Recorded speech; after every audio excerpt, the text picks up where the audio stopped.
مولانا طارق جمیل صاحب اپنے بیٹے کی وفات کے جمعرات کے اجتماع میں بیان کر رہے ہیں۔ ایک مولوی صاحب انہوں کا میسیج آیا کہ مولانا صاحب میری عادت ہے میں روزانہ 1,00,000 دفعہ درود شریف پڑھنا، تو مینوں اللہ دے نبی دا دیدار ہوندا ہے کہ مولانا صاحب میں خواب ویکھیا اللہ دے نبی دے نال عاصم جمیل کھلوتا ہے، کہندا میرے بابا نو دس دے وہ پاگل دی خدمت دی وجہ تو اللہ مینوں معاف کر۔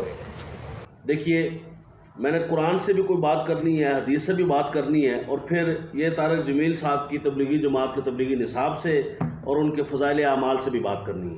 ایک بندہ مولوی صاحب ہے، وہ طارق جمیل صاحب کو فون کر کے میسج کر کے کہتا ہے کہ میں روزانہ 1,00,000 مرتبہ درود پڑھتا ہوں۔ اب درود پڑھنے میں کتنا ٹائم لگتا ہے؟ کم از کم 1-2 سیکنڈ تو ضرور، 2 سیکنڈ 3 سیکنڈ، سب سے چھوٹا اگر درود پڑھیں صلی اللہ علیہ وآلہ وسلم تو 2-3 سیکنڈ لگ جاتے ہیں۔ چلیں جی 1 سیکنڈ میں پڑھ لیتے ہیں، 1 سیکنڈ میں بھی 1 مرتبہ درود پڑھا جائے تو 24 گھنٹے میں 86,400 سیکنڈ بنتے ہیں، یعنی پھر بھی 1,00,000 مرتبہ درود بندہ نہیں پڑھ سکتا۔ اگر اسے کرامت کہیں گے تو کیا بات ہے کہ اپنے مولوی کی کرامت اپنے بیٹے کی وجہ سے تمہیں سمجھ آ گئی، اور غوث پاک کی کرامت 12 سال کی ڈوبی ہوئی جو کشتی تھی وہ تر گئی، اور آپ نے کہا نہیں یہ کیسے تر سکتی ہے؟ کیسے؟ میں کہتا ہوں یہ کیسے پڑھ سکتا ہے ہر روز 1,00,000 مرتبہ؟ یہ ظاہر ہے نماز پڑھتا ہوگا، بڑا نیک ہے نا، تو یہ بڑے سارے اعمال کرتا ہوگا، تو 5 ٹائم اگر آپ نماز لگائیں، پھر جو ہے وہ وضو کا ٹائم لگا دیں، تو بہت سارے دیگر معاملات ہیں وہ سارے کر کے بتائیں کتنا ایک ٹائم باقی رہ جاتا ہے۔ تو اس سے ایک تو یہ ان کا جھوٹ ثابت ہو گیا، اور پھر وہابیت کی کوئی بھی شاخ ہو، جہلمیت ہو، مودودیت ہو، ندویت ہو، اہل حدیثیت ہو، کہ جتنے وہابی سیکٹ سے تعلق رکھنے والے، فرقے سے تعلق رکھنے والے ہیں، میرا ان سے ایک سوال ہے۔ دیکھیے خواب میں حضور نبی دو عالم صلی اللہ علیہ وسلم نے زیارت کرائی، کیا حضور علیہ السلام خواب میں آئے تو حقیقت تھی یا نہیں؟ کیونکہ تمہارا عقیدہ ہے دیوبندیوں کا اور تمام طرح وہابیہ کا کہ حضور حاضر ناظر نہیں ہے تو پشاور کیسے آئے؟ زندہ ہیں تبھی آئے، حاضر ناظر ہیں تبھی آئے، علم غیب تھا تبھی پہچانا کہ کس کے پاس جانا ہے، عاصم جمیل کی بات کس سے کرنی ہے اور کون میسج پہنچائے گا۔ اور تمہارے خواب میں بھی آ سکتے تھے، اس کے خواب میں آئے، اس کا مطلب اختیار بھی ہے، یہ حاضر ناظر بھی ہیں، زندہ بھی ہیں، اور مختار کل بھی ہیں، اور علم غیب بھی ہے۔ یہ 4 باتیں اس سے ثابت ہو رہی۔ اور میں آپ کے سامنے قرآن پاک کی آیت پیش کرتا ہوں، یا ہم اپنی طرف سے نظریہ نہیں رکھتے، عقیدہ نہیں رکھتے، اللہ کا کلام، اللہ کا قرآن ہے۔ اللہ تبارک و تعالیٰ سورۃ الانفال آیت نمبر 33 میں ارشاد فرماتا ہے وَمَا كَانَ اللَّهُ لِيُعَذِّبَهُمْ وَأَنْتَ فِيهِمْ وَمَا كَانَ اللَّهُ مُعَذِّبَهُمْ وَهُمْ يَسْتَغْفِرُونَ۔ فرمایا اور اللہ کا کام نہیں کہ انہیں عذاب کرے جب تک اے محبوب صلی اللہ علیہ وسلم تم ان میں تشریف فرما ہو، اور اللہ انہیں عذاب کرنے والا نہیں جب تک کہ وہ بخشش مانگ رہے ہیں۔ 2 وجوہات، ایک وجہ کیا بیان کی کہ جب تک اے محبوب تم ان میں ہو تو اللہ تبارک و تعالیٰ ان پہ عذاب نازل نہیں کرے گا۔ اس کی تفسیر میں علامہ سید نعیم الدین مراد آبادی رحمۃ اللہ تعالیٰ علیہ لکھتے ہیں کیونکہ رحمت للعالمین بنا کر بھیجے گئے ہو، اور سنت الہیہ یہ ہے کہ جب تک کسی قوم میں اس کے نبی موجود ہوں ان پر عام بربادی کا عذاب نہیں بھیجتا جس سے سب کے سب ہلاک ہو جائیں اور کوئی نہ بچے۔ یہ وجہ ہے، تو حضور کیا ہیں؟ موجود ہیں، حاضر ناظر ہیں۔ اب دیکھیے کہ قرآن پاک کے بعد میں یہ سیاستہ کی کتاب بخاری شریف سے آپ کے سامنے حدیث پیش کرتا ہوں۔ حدیث نمبر ہے 6993، 6994، 6997۔ من رآنی فی المنام فسیرانی فی الیقظہ ولا یتمثل الشیطان بی، فرمایا جس نے خواب میں مجھے دیکھا وہ عنقریب مجھے جیتے جاگتے بھی دیکھے گا۔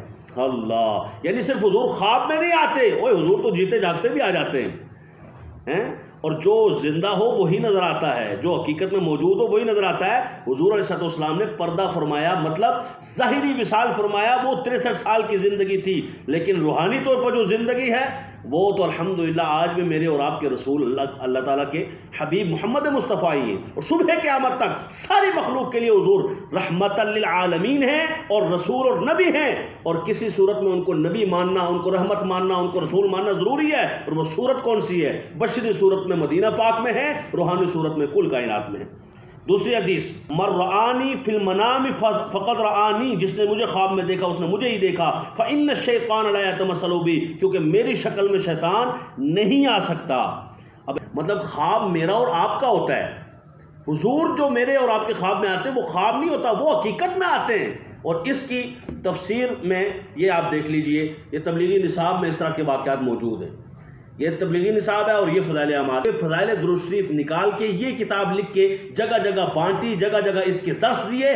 آج بھی تبلیغی جماعت اسی کا درس دیتی ہے، ہر مسجد میں اور ہر جگہ، اور کریا کریا بستی بستی اس کا درس نہیں دیتی۔ اس میں باب ایک اضافی تھا اور وہ فضائل درود شریف کا تھا، وہ اس میں آپ کو نظر آ رہا ہوگا۔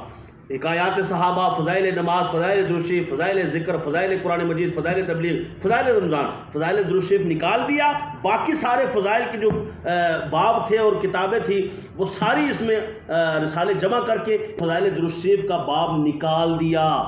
اور آپ پوچھا جائے تو کہتے جی کتاب وزنی ہو گئی تھی، بتائیں میں نے تو اٹھائی ہے، کتنی ایک وزنی؟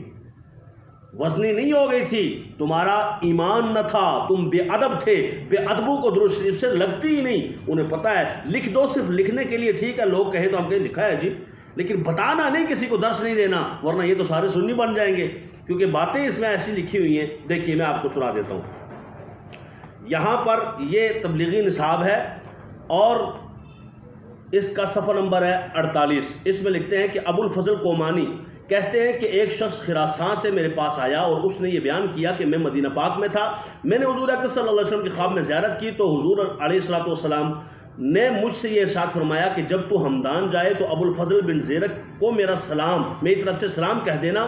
میں نے عرض کیا یا رسول اللہ یہ کیا بات، یعنی حضور نے فرمایا نا سلام کہہ دینا فلاں بندے کو جا کے ہمدان میں، تو میں نے کہا حضور اس کو سلام کس وجہ سے؟ فرمایا وہ مجھ پر روزانہ 100 مرتبہ یا اس سے بھی زیادہ درود پاک پڑھتا ہے، یہ والا اللہم صلی علی محمد النبی الامی وعلی آل محمد جزا اللہ محمد صلی اللہ علیہ وسلم عنا ما ہوا اہلہ۔ ابو الفضل کہتے ہیں کہ اس شخص نے قسم کھائی کہ مجھے یا میرے نام کو حضور اکرم صلی اللہ علیہ وسلم کو خواب میں بتانے سے پہلے نہیں جانتا تھا، یہ نہیں جانتا تھا، حضور نے بتایا تو جان گیا۔ میں سوال کرتا ہوں کہ حضور کو کس نے بتایا؟ یہ غیب کا علم کس نے عطا فرمایا؟ اللہ تبارک و تعالیٰ نے، جو حضور علیہ السلام آج 14 صدیوں بعد بھی یہ فضائل اعمال کے لکھنے والے، یہ تبلیغی نصاب کے لکھنے والے مولانا زکریہ کاندھلی بھی کہتا ہے اور یہ لکھتا ہے اگر آج حضور علیہ السلام جانتے ہیں کس کو؟ ابو الفضل قومانی کو، تو بتاؤ وہ مجھے اور آپ کو کیوں نہیں جانتے؟ بے خبر ہو جو غلاموں سے وہ آقا کیا ہے۔ تو آج عاصم جمیل کو حضور جانتے ہیں اور کہتے ہیں جی اس کو جا کے پشاور والے مولوی صاحب بتا دینا طارق جمیل صاحب کو کہ اس پاگل کی خدمت کی وجہ سے اللہ نے بخش دیا۔ عاصم جمیل کو حضور جانتے ہیں نا، وہ عاصم جمیل کو جانتے ہیں تو وسیم عباسی کو کیوں نہیں جانتے؟ عاصم جمیل کو جانتے ہیں تو پوری دنیا میں جو ان کے غلام ان کو کیوں نہیں جانتے؟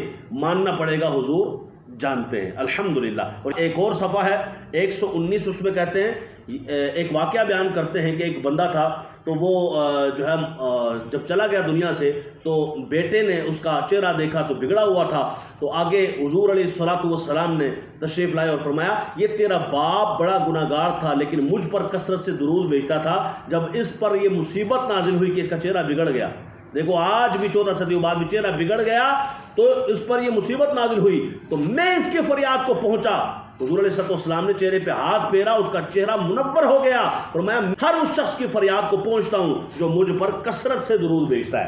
یہ دیکھیے یہ تبلیغی نصاب میں یہ فضائل درود شریف کے باب میں لکھا ہے، آج بھی 14 صدیوں بعد حضور فریاد کو پہنچتے ہیں، ہمیں کہتے ہیں یہ فریاد رس مانتے ہیں، یہ مشرک ہے، یہ بدعتی ہے، تم کون ہو بتاؤ؟ ساری وہابیت مر جائے تو جو قرآن و حدیث سے میں نے دلائل پیش کیے ہیں، حضور آتے ہیں آج بھی موجود ہیں، اور حضور خواب میں آتے، ہر بابی کہے گا ہاں جی حضور تو خواب میں آتے ہیں، وہ خواب تمہارا ہے نا، حضور تو حقیقت میں آتے ہیں، نہیں ہے تو کیسے آتے ہیں؟ آ سکتے نہیں ہے تو کیسے آتے ہیں؟ جانتے نہیں ہے تو کیسے آتے ہیں؟ اختیار نہیں ہے تو کیسے آتے ہیں؟ ماننا پڑے گا حاضر و ناظر بھی ہیں، علم غیب بھی جانتے ہیں اللہ کی عطا سے، اللہ کی عطا سے جو ہے وہ مختار کل بھی ہیں، اور مجھے اور آپ کو اللہ کی عطا سے جانتے بھی ہیں۔